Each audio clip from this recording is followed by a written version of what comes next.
Hello, hello everyone. It's me, Arden Lee. I am back today with another video. And in today's video, I want to talk about why you should always be the saddest person in the room. You're probably like, oh my God, Arden, what are you talking about? I thought this whole channel is actually about how to be happier and how to improve your life and how to have better, more fulfilling, meaningful friendships and romantic relationships and creative collaborations. Why on earth would you advise always being the saddest person in the room? And maybe there is a little part of me that wanted you to ask that question and click on this video so that I could answer it for you. But there is truth in what I'm saying. So I'm gonna unpack that a little bit, despite despite the slightly clickbaity title. If you're not already familiar with me and my work, my name is Arden Lee. I am the creator of the Repatterning Project, which is an 8-week course where we hack our beliefs and we pop the hood and we examine all of our patterns and all of the social conditioning, the early trauma, all of the experiences that have shaped us to believe the things that we currently believe now in our lives. And we examine them and discover which ones are serving us and which ones we would be better off reprogramming so that we can remove the obstacles to bringing in all of the happiness and wealth and abundance and fulfillment that we want to create for ourselves in our lives, all the goals that we have for ourselves. So if that sounds like something you're into, go ahead and check out the description box where I have a link to a free PDF guide about the Repatterning Project. I also have a link to the free Facebook group that I moderate called the Repatterning Parlor. Check that out. It's a group of like-minded individuals who are also on paths to personal improvement, personal growth, self-improvement, all that good stuff. So check those out and come say hi if you do. Let me know where you found me. So all right, let's talk about this idea of why you should always be the saddest person in the room. I think that something that's really interesting is that in so many business circles, so many circles where people are focused on their self-improvement and their personal growth in terms of their business and their success, there's this phrase that goes around about, you should always be the dumbest person in the room. You should always be surrounding yourself with people who are smarter than you. So that way, you can absorb their intelligence. You can help to level yourself up, essentially. Like if you're the smartest person in the room, the idea goes, then you're kind of doing something wrong, because you should be surrounding yourself with people who can help you with your growth, who can help move you forward. And I think this is really interesting, and I see why people I certainly see the logic behind it. And something that I teach a lot, something that I greatly believe, is that we also become the average of the 5 people that we spend the most time with. When I look back on all of the lives that I have lived, I've been in a number of different social and work environments, a number of different, social circles, different things, different, life paths that I have pursued at different times. And I look back at that, and I was always a product of the people that I kept around me. I was always a reflection of what I was doing, where I was going, the places that I was choosing to spend my time. Ultimately, I was a reflection of those choices that I made, whether those choices were conscious or unconscious, to surround myself with people who were of one sort of energetic signature or another. And I always took that on. And it's kind of funny when you consider yourself someone who is individualistic and independent, but then you look at those patterns and you're like, wow, I really was a product of my environment. And then, in many ways, I think that our higher selves can be driving our sense of adventure. Our higher selves can be driving those impulses to say, like, ooh, what's this like? Go over here. Like, you want to learn about this. We only get, as far as we know, one go round on the human experience. We probably get more, in my opinion, but but we never know. We never know where we're going to be next. So we might as well take all the opportunities that come up to us in this lifetime while we can. So there's a lot to be said for that. But as I've been really getting more and more conscious about the person that I'm becoming, the next iteration of self that I am stepping into, and what I need me to do for myself, right? All of the things that I need from me in order to create the life that I'm dreaming about.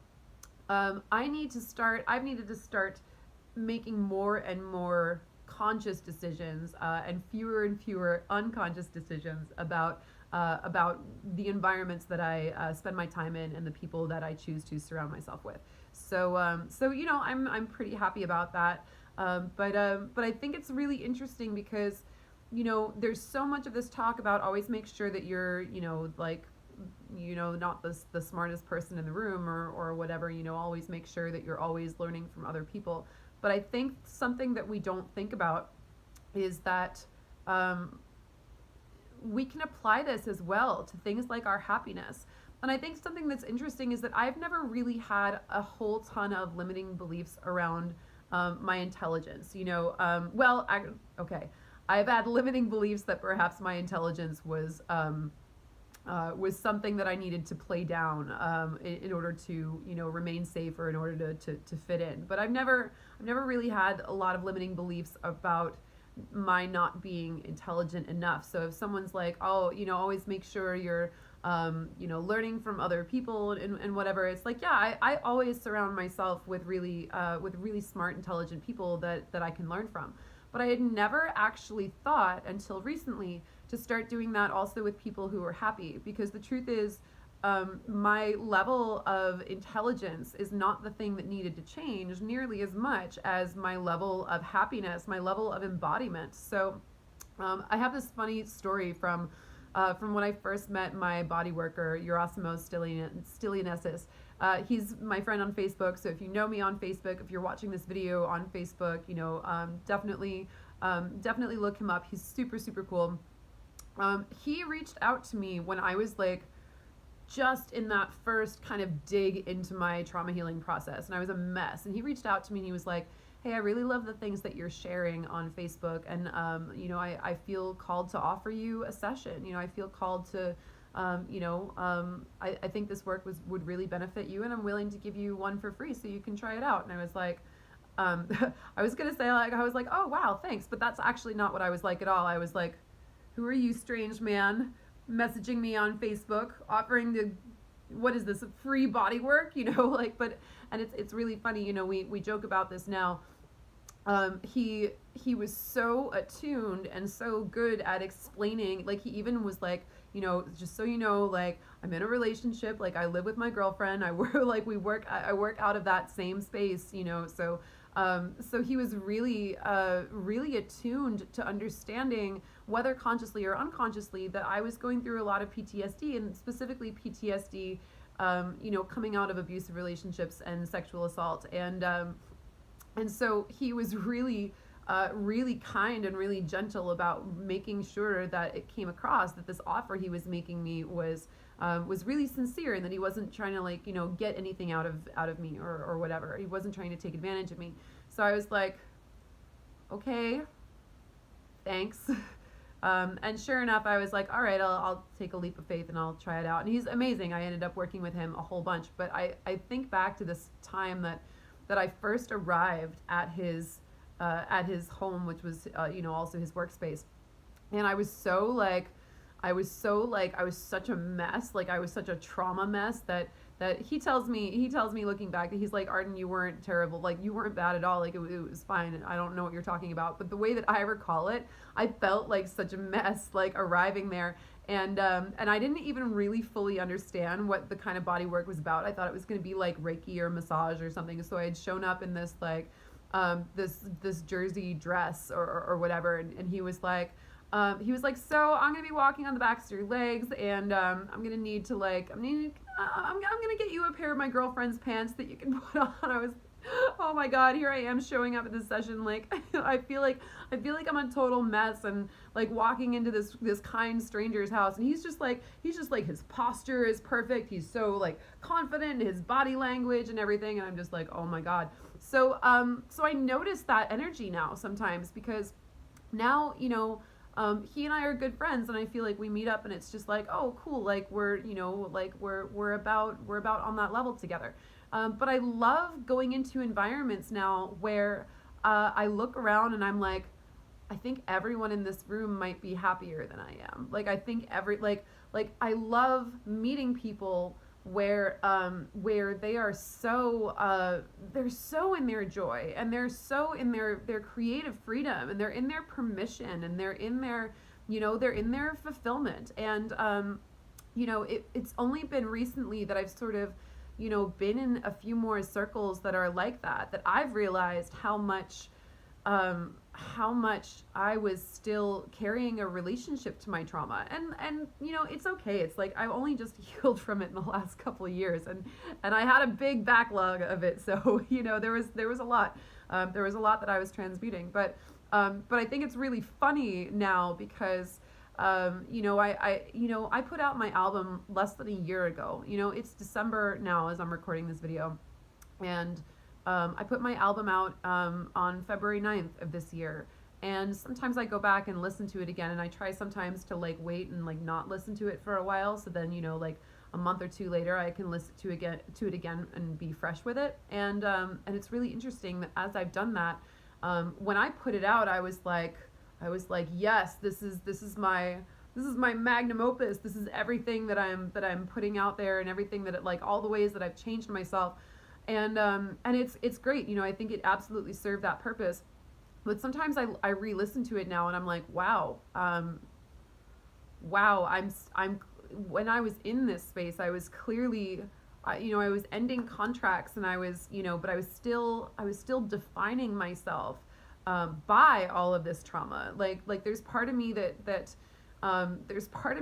listens to some of those songs now, and even though I love them as songs, and I'm so proud of you know, of what that work meant for me at the time, sometimes like from where I am now, I'm like, why was I even writing a song about that person? Like, why did I even give that my time when I could have just I don't know, when I could have just been, it's like even when we're it's like even when we're you know, even when we're healing, the very act of healing is still creating a relationship between us and our trauma.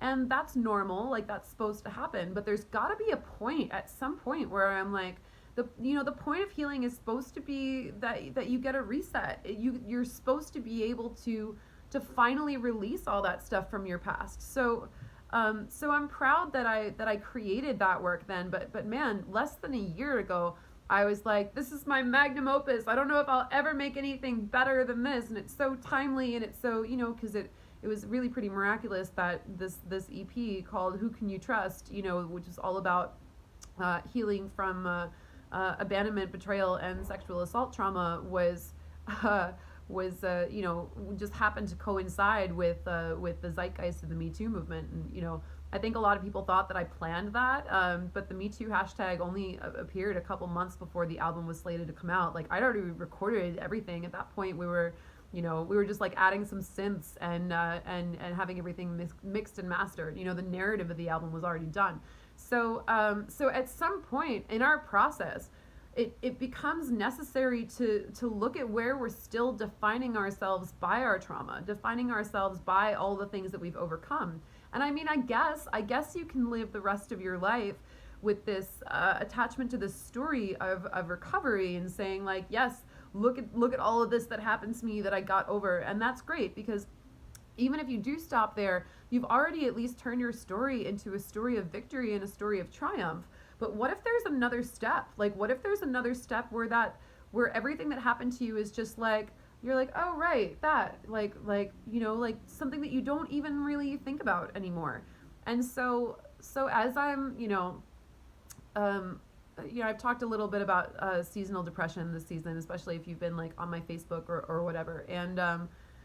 And sure enough, it's felt like it really was the contraction before the expansion, because, you know, I went in and I listened to my body's need to kind of rest and hibernate for a while, and then to kind of like, you know, to feed and nourish itself. And and I emerged, and all of a sudden in the space of like 48 hours, it felt like the whole world had just turned around, and I started looking.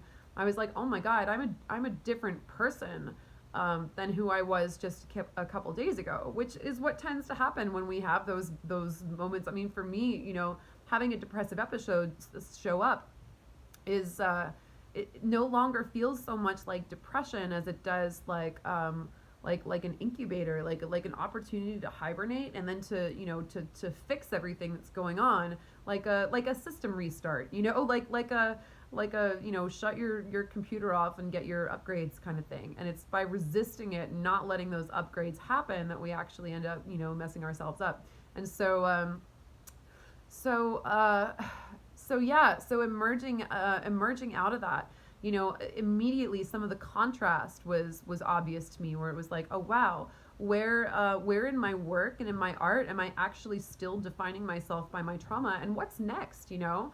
What's next? What is the thing that I'm going to be and create next that actually has nothing to do with that? And you know, who am I outside of that? How do I define myself outside of that? Those are the next, you know, those are the next questions. So I'm really into this idea lately of hanging out with people who are happier than me, you know, and giving myself that opportunity to rise to that level as well, and to let people who are clearly not defining their relationships to their trauma, you know, as that they're not making their trauma like their biggest defining characteristic as a person, you know. Well, you know, and what else, you know, what else they're doing in the way that they're just kind of like enjoying their lives. And I'm really excited to see what's going to happen for me as I continue doing that, you know. So I think the point of this is like, just remember that in your healing, the point of healing is to feel better eventually.